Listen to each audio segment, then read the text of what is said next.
लगभग कुल मिलाकर अभी बिटकॉइन ईटीएफ्स में $5.6 बिलियन का इनफ्लो आता हुआ दिख रहा है और कुल डिजिटल करेंसी का मार्केट कैप आप देखिए तो लगभग $2.2 ट्रिलियन का अब पहुंच चुका है और आगे के लिए भी जो आउटलुक है वो भी काफ़ी ज़्यादा बेहतर होता हुआ दिख सकता है। ऐसा एक्सपर्ट्स के अनुसार अप्रैल 2024 तक बिटकॉइन एक नया रिकॉर्ड भी बना सकता है। बट ऑफकोर्स जिस तरह से यहाँ पर अभी तेज़ी बनती हुई दिख रही है, हो सकता है कि अप्रैल के पहले ही या मार्च में ही हमें ये जो नया हाइज है, जो पहले इसने प्रीवियस हाइज बनाए थे, वो अचीव भी होता हुआ दिखे।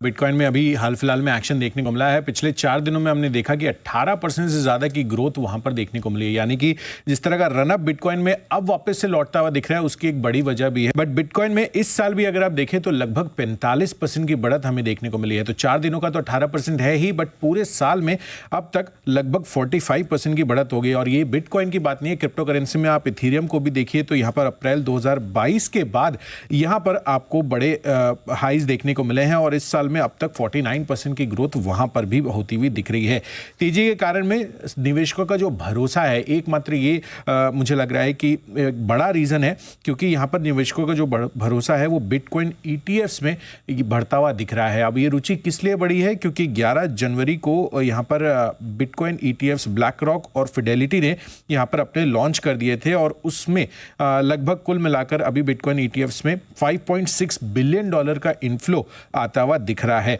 और कुल डिजिटल करेंसी का मार्केट कैप आप देखिए तो लगभग $2.2 ट्रिलियन का अब पहुंच चुका है और आगे के लिए भी जो आउटलुक है वो भी काफ़ी ज़्यादा बेहतर होता हुआ दिख सकता है। ऐसा एक्सपर्ट्स के अनुसार अप्रैल 2024 तक बिटकॉइन एक नया रिकॉर्ड भी बना सकता है। बट ऑफकोर्स जिस तरह से यहाँ पर अभी तेज़ी बनती हुई दिख रही है, हो सकता है कि अप्रैल के पहले ही या मार्च में ही हमें ये जो नया हाइज है, जो पहले इसने प्रीवियस हाइज बनाए थे, वो अचीव भी होता हुआ दिखे।